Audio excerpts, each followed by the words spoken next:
आप जब किसी सरकारी बैंक में घुसते हैं तो ऐसा लगता है कि 80 या 90 की दशक के किसी इमारत में आ गए हैं, जहां पे दीवारें उखड़ रही होती हैं, पंखा अपनी मर्जी से चलता है और लाइनें रेल टिकट से भी ज्यादा लंबी होती हैं। You'd observe the number of fans in the banks, number of fans which are working, the bank and its condition, how many whitewashed, how many not painted.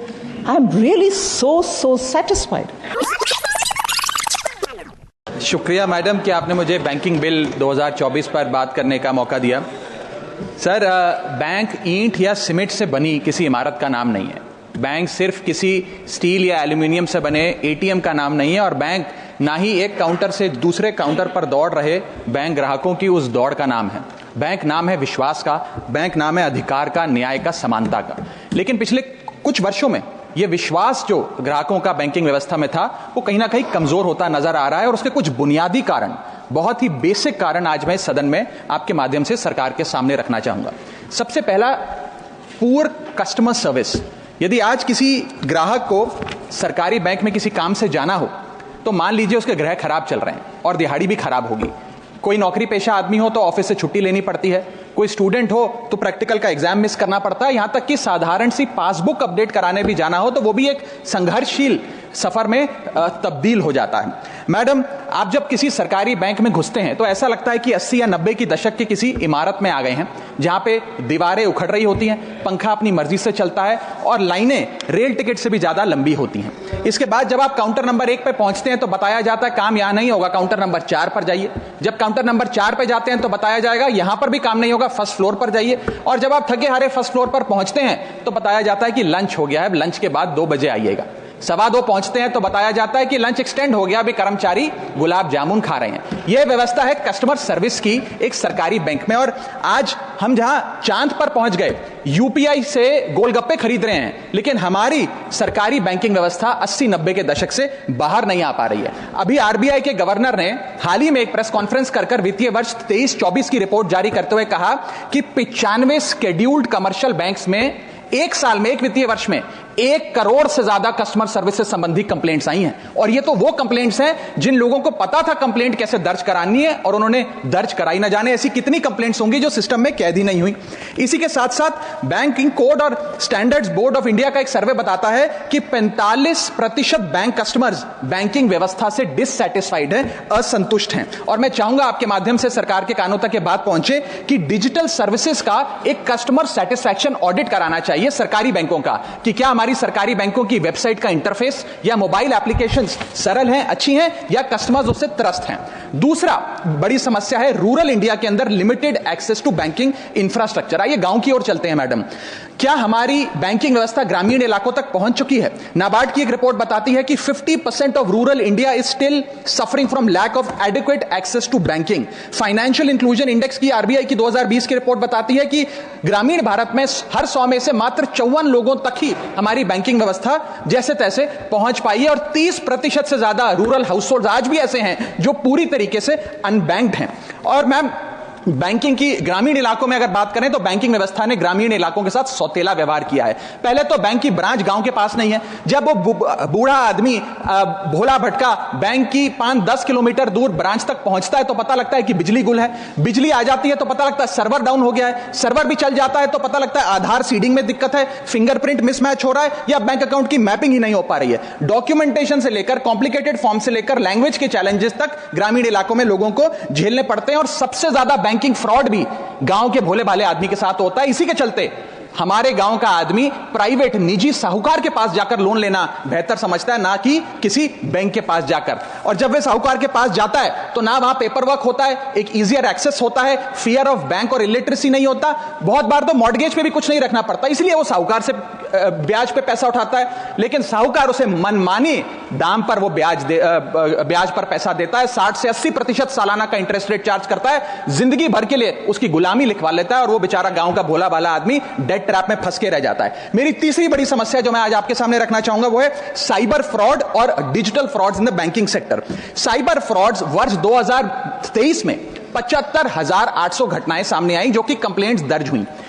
वर्ष 2024 आते आते 75,000 से बढ़कर यह आंकड़ा 2,92,000 हो गया, यानी कि 285% के बैंकिंग फ्रॉड्स की घटनाओं में इजाफा देखा गया और 2100 करोड़ रुपए लोगों के इस बैंकिंग फ्रॉड के चलते जीरो हो गए, शून्य हो गए, उनका नुकसान हो गया। और सबसे ज्यादा कंप्लेंट्स इसमें यूपीआई रिलेटेड बैंकिंग फ्रॉड्स की आई हैं। मैडम, मैं आपको बताना चाहूंगा कि मनी थेफ्ट के साथ साथ उतना ही जरूरी है डेटा थेफ्ट। जब आप बैंक को पूरे विश्वास के साथ अपना डेटा देते हैं, अपना पैन देते हैं, अपना नाम, एड्रेस, डेट ऑफ बर्थ, तमाम चीजें देती हैं, क्या बैंक आपके डेटा को सुरक्षित रख पाता है? क्या बैंक वो जाने अनजाने में या डेटा चोरी के माध्यम से वो सारा हमारा डेटा मार्केटिंग कंपनियों के पास, क्रेडिट कार्ड कंपनियों के पास, लोन देने वाले, फ्लैट बेचने वाले लोगों तक नहीं पहुंचता? एक रिपोर्ट के मुताबिक 2019 में एसबीआई के 3 million customer account data leak हो गया और तमाम बैंकिंग हिस्ट्री लीक हो गई।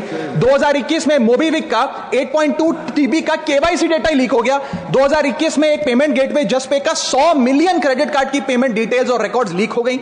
अब ये लीक है कि जाने अनजाने में डेटा शेयरिंग है, ये फैसला मैं आप तक छोड़ता हूं, लेकिन आपको इस डेटा लीक का भुगतान करना पड़ता है, आपको उसको भुगतना पड़ता है। और उसका सबसे छोटा सा उदाहरण है कि आए दिन आपको आपके बीवी, आपके माता पिता, आपके घर वाले फोन करके आपका हाल पूछे ना पूछे, मार्केटिंग कॉल्स वाले आपको रोज फोन करके कहेंगे कि आपका क्रेडिट कार्ड अप्रूव हो गया, आपका लोन अप्रूव हो गया, हमसे फ्लैट ले लीजिए, हमसे फलानी चीज ले लीजिए। इनके पास ये हमारा डेटा आता कहां से, एक बड़ा सवाल है। चौथी समस्या, हिडन चार्जेस और फीस। मैं चाहूंगा आपके माध्यम से ये नाना प्रकार के चार्जेस जो आज मैं सदन में लाया हूं, ये माननीय वित्त मंत्री जी तक पहुंचे, ताकि देश के आम आदमी की जो जेब बैंकिंग सिस्टम काट रहा है, ये उसे पता लगे, ग्राहक को भी और माननीय वित्त मंत्री जी को भी। पहला, मिनिमम बैलेंस पेनल्टी। यदि आप न्यूनतम बैलेंस नहीं रखते हैं तो 100 से 600 रुपए प्रति माह बैंक आपका काट लेता है।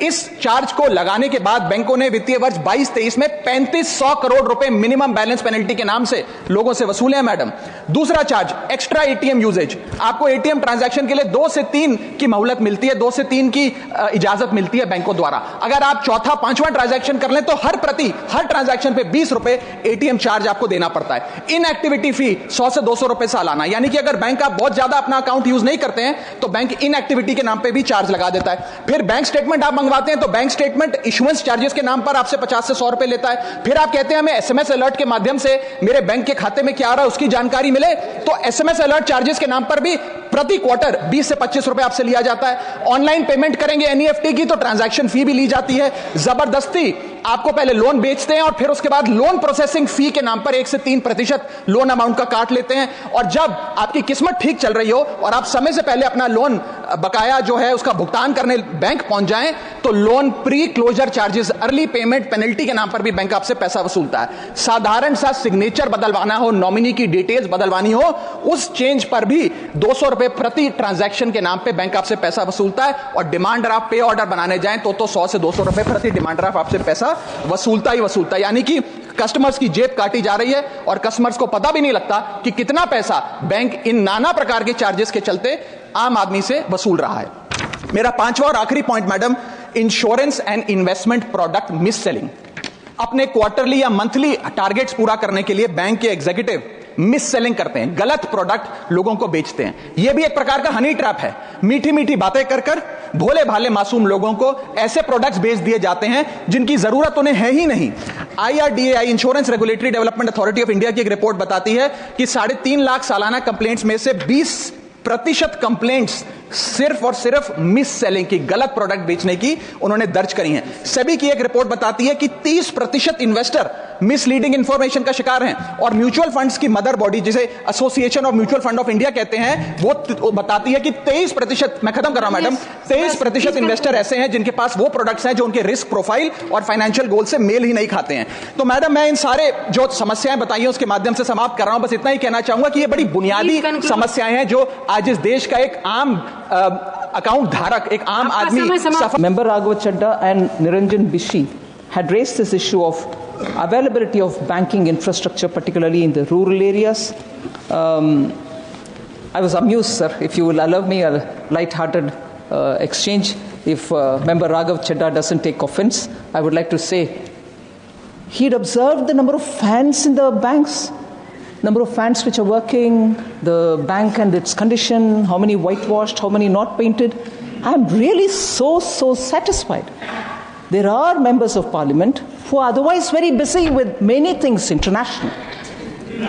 have found time to go to the rural banks and to look at them, to say there is no fan here, there's no door here, there's no chair here. Raghav Chatna, please do more of this. It will help people within the country because with your exposure, particularly to the Western world, you can do a lot more here. Please do. So I was very amused, sir. Honorable Finance Minister, Sir? you have been very mild. You have been absolutely mild. I have seen changes in Raghav Chadha recently. In several aspects, I don't want to share that with the Finance Minister. That should be okay. Honorable Finance